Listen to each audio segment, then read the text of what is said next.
आपका आभारी हूं कि आपने फाइनेंस बिल पे मुझे अपनी बात रखने का अवसर दिया। एक मिनट मानवर नीरज जी के भाषण तक अगर आप सबकी सहमति हो तो सदन की कार्रवाई बढ़ा देते हैं। जी जी है, सहमति है। धन्यवाद सभापति महोदय, आपकी कृपा हमारे ऊपर हुई। मानवर, जिस तरह से आज मध्य एशिया का माहौल है, मैं तो आपके माध्यम से पूरी दुनिया से अपील करना चाहूँगा कि भगवान बुद्ध के बताए हुए मार्ग पे चल के शांति का रास्ता अख्तियार करके ही दुनिया में अमन चैन कायम होगा। और यहाँ से भी एक संदेश जाना चाहिए कि हम सब लोग भगवान बुद्ध के बताए रास्ते पे चल के शांति की तरफ बढ़ेंगे। मान्यवर, फाइनेंस बिल और बजट को पढ़ने के बाद मुझे ये दो लाइनें कहने पे मजबूर होना पड़ रहा है कि विकास का ढोल यूं हर तरफ बजाया गया मगर फायदा सिर्फ चंद लोगों तक पहुंचाया गया। मान्यवर, सरकार कहती है सबका साथ सबका विकास, लेकिन दिखाई ऐसे पड़ता है कि हम तो आंवला से चुन के आए हैं। पौने 2 साल के कार्यकाल में विकास तो कभी आंवला की तरफ आया ही नहीं। क्या बात। मान्यवर, बजट का जो आकार ताली बजाने की क्या जरूरत है? इस बार का जो विकास नहीं आया, आप खुश हो रहे हैं? जी मान्यवर, बजट का आकार बहुत बड़ा बनाया गया, लेकिन जो जन कल्याण की बातें हैं उनकी गुंजाइश उसमें बहुत कम दिखाई पड़ रही है बजट में। मान्यवर, अच्छी बात। वित्त वर्ष 2026-27 के लिए यूनियन फाइनेंस बिल में सरकार ने 44 लाख करोड़ से अधिक राजस्व संग्रह का अनुमान रखा है, जो पिछले वर्ष से 10% का अधिक है। लेकिन दूसरी ओर सरकार का कुल कर्ज अभी भी जीडीपी के करीब 55% पर बना हुआ है। इसका एक बड़ा कारण यह भी है कि ब्याज भुगतान की कुल खर्च का लगभग 26% और कुल राजस्व का 40% ब्याज खा जा रहा है। यानी बजट का बड़ा हिस्सा पुराने कर्ज को चुकाने में चला जा रहा है और इसलिए कल्याणकारी योजनाओं के लिए बहुत कम गुंजाइश है। इसको ठीक करने की जरूरत है। मान्यवर, कारपोरेट टैक्स के बारे में यह कहा जाता है कि सबसे ज्यादा आता है, लेकिन जो आंकड़े हैं 2019 में सरकार ने कारपोरेट टैक्स से 30% से घटकर 22% कर दिया है, जिससे बड़ी कंपनियों को हर साल 1.5 लाख करोड़ की राहत मिली है।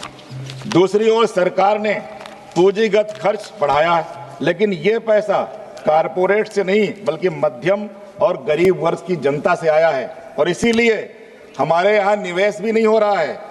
आज इनकम टैक्स और जीएसटी मिलकर सरकार की कुल आय का लगभग 65% हिस्सा देते हैं, जबकि कारपोरेट का जो योगदान है वो 28% का है। आगे डायरेक्ट टैक्स में कारपोरेट टैक्स का जो योगदान है वो 2015 में 62% था, जो घट के अब 44% रह गया है, जबकि इनकम टैक्स का योगदान पहली बार कारपोरेट टैक्स से अधिक हो गया है। मान्यवर, हमारे यहाँ जो मजदूरी है, अभी जब मनरेगा को ये लोग खत्म कर रहे थे उस पर भी लोगों ने बात उठाई कि मजदूरी दर को बढ़ाया जाए। अगर मजदूरी दर नहीं बढ़ेगी तो गांव का गरीब आदमी कैसे तरक्की करेगा? सरकार के 10 साल बाद भी रोजगार और आय पैदा करने वाले निवेश में कोई वास्तविक बढ़ोतरी नहीं हुई। यानी केंद्र भारत का सकल स्थिर जो पूंजी निर्माण है पिछले 10 वर्षों में जीडीपी के लगभग 32-33% पर ठहरा हुआ है। घरेलू बचत की तुलना में घरेलू कर्ज तेजी से बढ़ रहा है। मान्यवर, भारतीय परिवार अब कोविड से पहले की तुलना में हर वर्ष कहीं अधिक कर्ज के जाल में फंसते चले जा रहे हैं।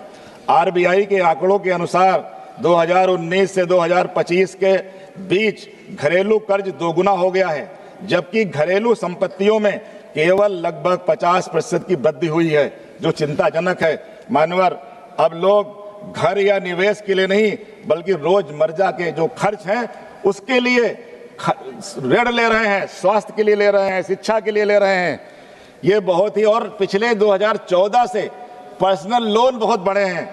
मान्यवर, भारत में अब जो इक्विटी का निवेश है, इक्विटी में जो लोग निवेश कर रहे हैं, ये भी अनिश्चितता है बाजार में। कुछ घरेलू जो वित्तीय संपत्तियों में, इक्विटी में, एमसीएक्स पे जो निवेश की हिस्सेदारी है, वो 2019 से 2025 के बीच में बहुत बड़ी है।